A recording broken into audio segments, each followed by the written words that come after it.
Ladies and gentlemen, welcome to the administrative and technical control carried out during an FIM MXGP and MX2 Motocross World event.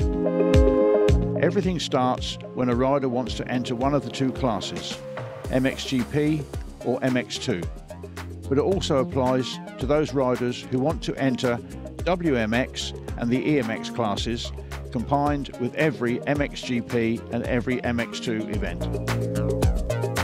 There are riders who have been entered for the whole season so that they have a permanent starting number and normally the same transponder number too.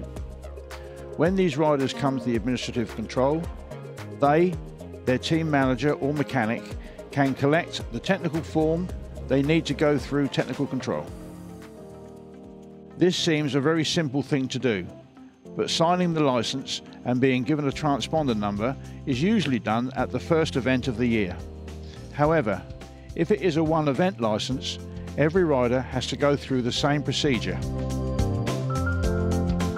Once the identity of the rider has been checked, his license is printed and signed both on the hard copy of the license and electronically. Then a technical form is issued where all the information of the rider is printed: name, class, motorbike brand, starting number, etc. With the technical form, the rider or mechanic proceeds to the different checks carried out at the technical control. A rider may present up to 2 bikes for technical control. On the form we can find where to write down all the information about the first and second bike. We check the weight of the bike and the different levers, clutch and front brake round tip levers. Return of the throttle, return of the foot pegs, start numbers and logos, MXGP, MX2, FIM. Chain protection, sprocket wheel, frame serial number, switch off engine device, transponder bracket, etc.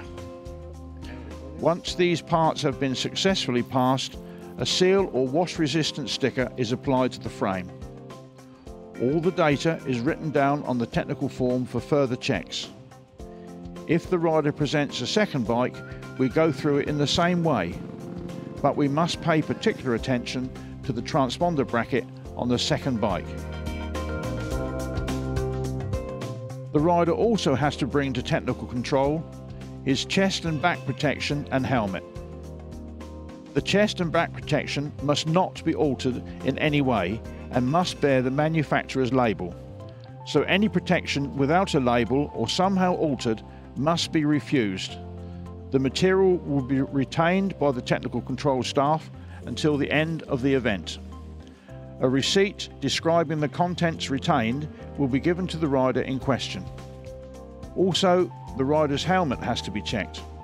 It must not show any alterations or signs of a crash.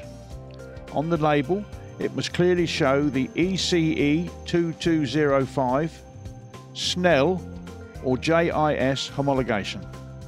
If we think the helmet does not comply with these requirements, we will keep the helmet until the end of the event. If the helmet complies with the necessary requirements, we proceed to place an FIM hologram sticker on it. We must bear in mind that the sponsors are very important for the riders and teams, so please make sure that the sticker is not applied to any of the sponsors' logos displayed on the helmet. Find an empty space where the sticker can be placed and at the same time is easily seen when the rider has the helmet on. Before a bike is cleared, it sometimes must go through sound checks. During this process, the 2 meter max method is used. The whole device is called the Race Patrol, combined with Race Patrol Lite. As we can see on the environmental mat, there are some markings which show the right positioning of the motorbike when it is being sound tested.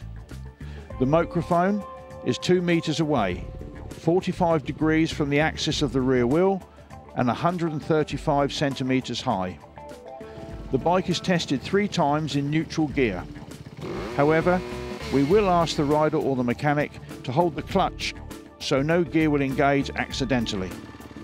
The bike is revved at full RPM for 1 second.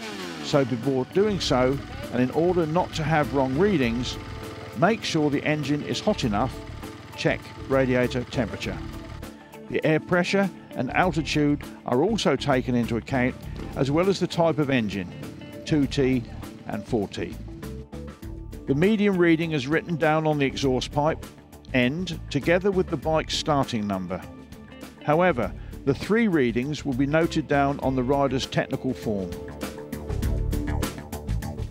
If the bike fails the sound test, it simply has to be returned to the paddock for work on the silencer to comply with the sound limit of 114 dBA. After the races, 3 or more bikes are chosen randomly for sound check. The sound check is carried out in the same way, but this time at a different spot, normally somewhere where the riders can be easily stopped. After racing, a +1 dBA is accepted because of degradation, so the maximum sound limit will be 115 dBA. Any rider checked exceeding that sound level will be penalised with 5 positions added to his result. The new position and penalty will be shown in the results. Sometimes, particularly with small classes, the cylinder capacity is measured. The randomly chosen riders are notified and their mechanic has to open the engine to be measured as shown in the video.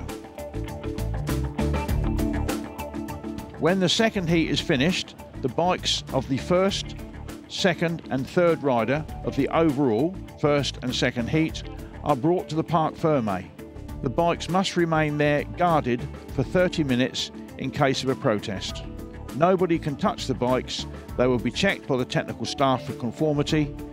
Once the 30-minute time has expired, the bikes can be released.